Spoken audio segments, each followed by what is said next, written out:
Hai teman-teman semua, perkenalkan nama saya Maria Marcelina. Di video kali ini saya akan membahas tentang subbudaya dan kaitan terhadap perilaku konsumen. Mari kita simak videonya.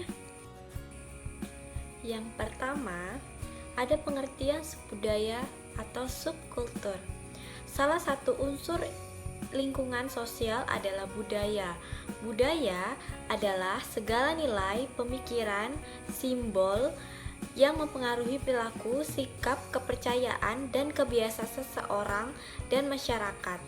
Budaya bukan hanya bersifat abstrak, tetapi bisa berbentuk objek material seperti rumah, kendaraan, peralatan elektronik, pakaian, undang-undang, makanan, minuman, musik, teknologi, dan bahasa. Menurut Peter dan Olson 1999, arti atau makna budaya adalah jika sebagian besar dari orang berada di dalam sebuah kelompok sosial, memiliki pemahaman mendasar yang sama terhadap makna tersebut.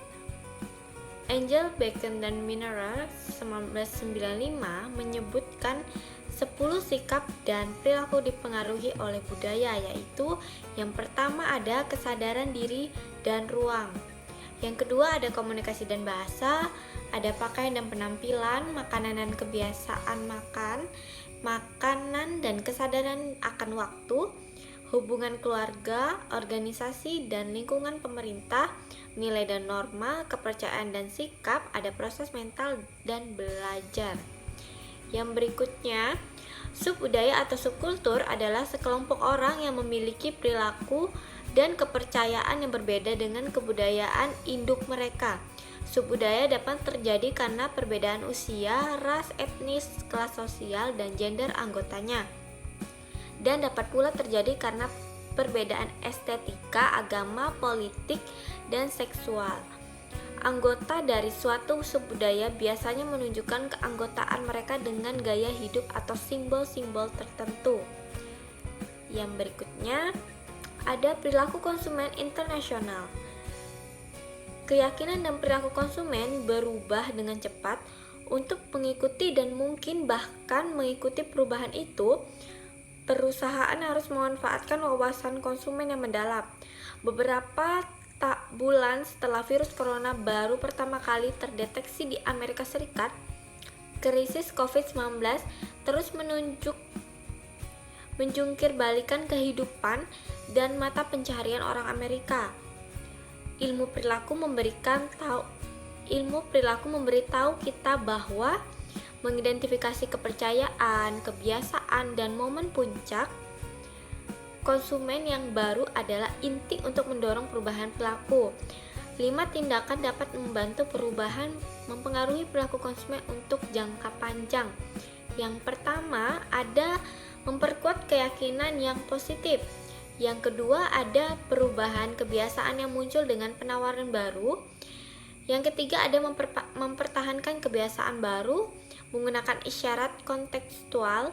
Yang keempat, ada sejarah pesan dengan pola pikir konsumen. Yang terakhir, ada menganalisis keyakinan dan perilaku konsumen pada tingkat granular.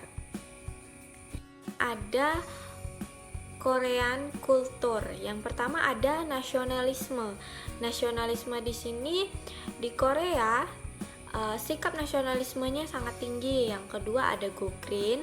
Di Korea itu sangat mempraktekkan tentang budaya Go Green untuk misalnya kemasan makanan yang dijual di Korea itu pasti mereka menganut tentang Go Green.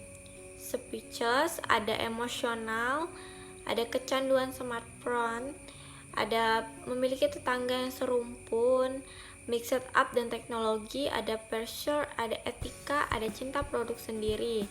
Di sini ada beberapa yang saya akan jelaskan tentang etika.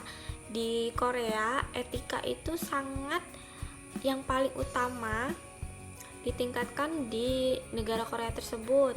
Untuk yang cinta produk sendiri, mereka lebih suka menggunakan produk-produk yang mereka punya di negaranya ketimbang di negara Indonesia lebih suka produk luar, padahal ada produk lokal misalnya. Tetapi balik dengan Korea lebih suka dengan produk yang mereka punya. Yang berikutnya ada subbudaya dan kaitannya dengan agama, ras, usia, dan jenis kelamin. Subbudaya atau subkultur adalah sekelompok yang memiliki perilaku dan kepercayaan yang berbeda dengan kebudayaan induk mereka.